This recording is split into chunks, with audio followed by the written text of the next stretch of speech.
What's good, y'all? It's that boy that got it, man, that main Vaga, and we back with another adventure, man. In today's adventure, we got a conversation, man. I got a lot of I ain't gonna say a lot, but I had a couple people say they want to know about the hiring process for good old Landstar, man. So I'm gonna tell y'all about my hiring process and how it went and everything, and yeah, let's go ahead and get into this video. So yeah, man, I'm just walking around getting a little exercise, man, trying to, you know, stay a little active from sitting in that truck and everything. But anyway, let's go ahead and get to this thing. So my hiring process at Landstar, bro. Boy, when I tell you that thing took so long, man. Forever. That thing took forever, like, and it's crazy because when I first called the recruiter, she said it was only gonna be about a 3 or 4 week process or whatever. But that was not the case, like, at all. So hopefully this wind ain't too loud over the audio. Hold on, it's a dump truck about to pass. Hold on.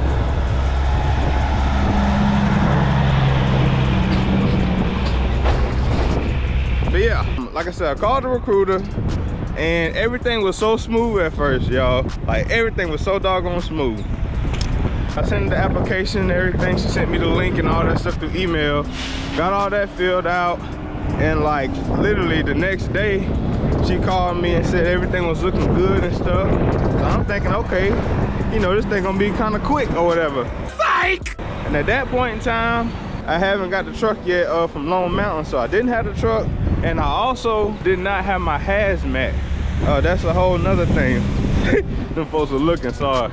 But yeah, I didn't have my hazmat either. But everything else was good. I had the experience and all the other stuff like that.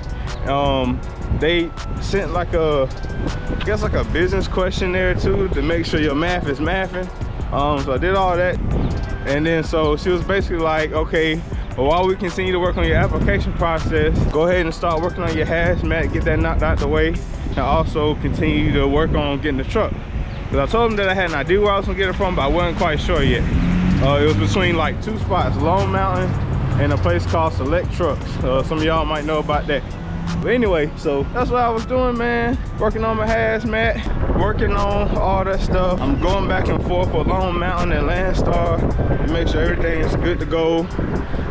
By this time, I think it's probably about 2 or 3 weeks into the process. And then I had flew up there to get the truck from Lone Mountain. That was, shout out to them, shout out to Lone Mountain, man. That was an easy process. That was really smooth. And then, you know, everything was good to go with them. So I'm like, okay, shouldn't be too long before I be approved. Psych! Boy, tell me why it was not the case either. So I ended up getting my hazmat and all that other stuff. And it's like, man, when I tell you they drill that hazmat up into you, boy. Like, they drill that mug into you, bro. So it's like, not only do you gotta take the stuff for the stake, I did mine in Georgia, but then you gotta get another, I think it's like a certificate or something I had to get from Landstar, qualifying for the hazmat thing. And then once you get in orientation, you gotta do another hazmat test. So it's like, boy, if you don't know about hazmat, oh, you gonna know by the time you get hired on, bro, for real. But yeah, so what happened next? So get the truck from Lone Mountain. What happened? It's been a few months ago now, so I'm trying to think. Oh yeah, basically she just asking for different sheets of paperwork, and it's like week by week, like going longer and longer. And I'm asking her, I was like, hey, you know, every time, like, what all do you need from me? She'll tell me about, like, hey, Jake sound good, boy. But yeah, so she'll tell me like, okay, well, we need these 2-3 forms from me. I do the 2-3 forms, I'm thinking that might be it. No, then we need another 2-3 forms from me. Another 2-3 forms from me. And then finally I was like, man, just, you know, send me everything all at once. So she sent me like 5 forms that time. And filled those out, but guess what? Psych! Another week. For real, a whole another week. So long story short, man, it was just like form after form. Their process is very, very, very thorough. Come find out, once I got an orientation, I guess she said, they were saying out of all the applicants and stuff that they get, I think it's, forgot the percentage, but it was like a low percentage. Like, it was like in the single digits of between all the hundreds of applicants that they get, how many people they actually take. So if you get into that orientation, like, your driving record and everything was pretty dang good, for real.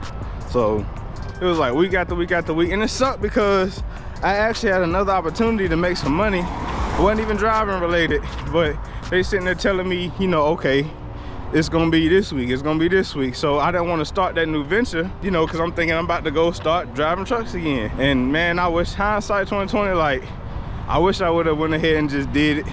So that's a tip right there, word of advice, y'all. Y'all trying to do some other stuff, go ahead and do it. If it's driving related, I think they have to approve like, you know, your driving record again or whatever, because you are driving a commercial vehicle. So they want to make sure everything's good, you ain't had no accidents in the meantime, in between time of trying to get hired. So that's that part. So then orientation comes. Finally get the orientation about 2.5 months later. Orientation was cool. They paid for the room. What else? Yeah, they paid for the room, they paid for a meal or whatever during orientation, stuff like that. The first day was basically just, y'all, I'm starting to sweat now. I got a little hot. But yeah, basically it's just a whole bunch of videos. The first day they went over like a lot of initial paperwork. They get the, oh yeah, that's nothing, they send you a packet in the mail before you get the orientation. It's like an orientation packet. They make sure, you know, you gotta have that or whatever, and they go through all the stuff that's in that packet. Then the next day, what is it, they make sure you got the decals on your truck. I had to get my ELD installed. I had to get my locks or whatever, but I had most of that stuff when I was still at Prime, so I only needed like an air cup lock because I couldn't find my other one. So what else? Oh yeah, I want to add this in there too, y'all, before I forget. So after orientation, I took about like another extra week before I end up taking my first load, just because I had some stuff going on. But yeah, like as soon as you leave orientation, you already got access to the load board, and some drivers, they have booked their load going out like straight from orientation, so that is possible. And I would recommend you can go on Landstar, I think it's Landstar online or something like that, and you can look at their free load board. That's clean. But yeah, I think it's like Landstar online or whatever their main page is. You can look at their free load board. Now I will say the free load board, it won't give rates, but you can get kind of an idea of what the availability and everything like that is. So that's another little helpful tip for y'all if y'all trying to come over to Landstar, or if you know somebody already over there, see if they'll allow you to access the load board so y'all can see what some of the rates is around the areas and lanes that y'all like to run.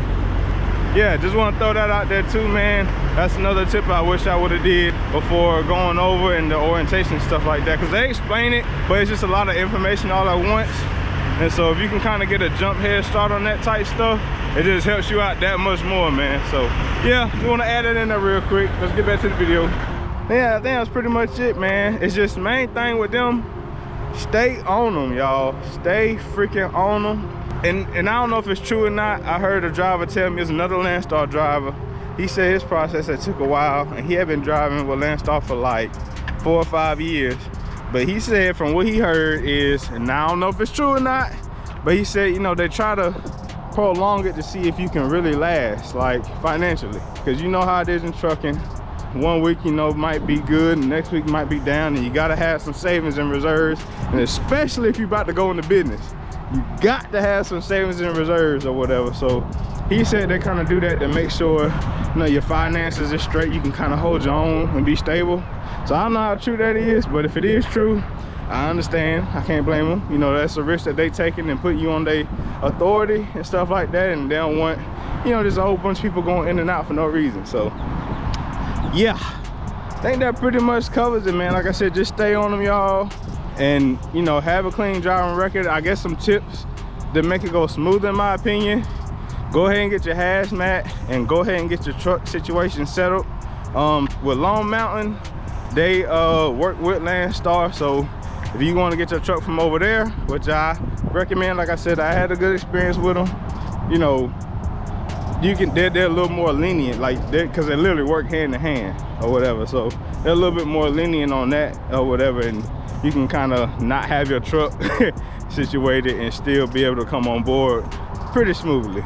But definitely that hazmat though, go ahead and get y'all hazmat stuff squared away. So that's less time you gotta wait for that. Because one thing about the hazmat, if y'all don't know, you got to get the background clearance, and you got to do, I think it's like a, I don't know if it's a TSA check or something or whatever. I don't know, I can't remember the check, but it's a whole background clearance, and it's a long process. It's not just going to the DMV and getting your endorsement. There's a whole nother step to it. So yeah, man, I think that pretty much covers it, man. That was my orientation process.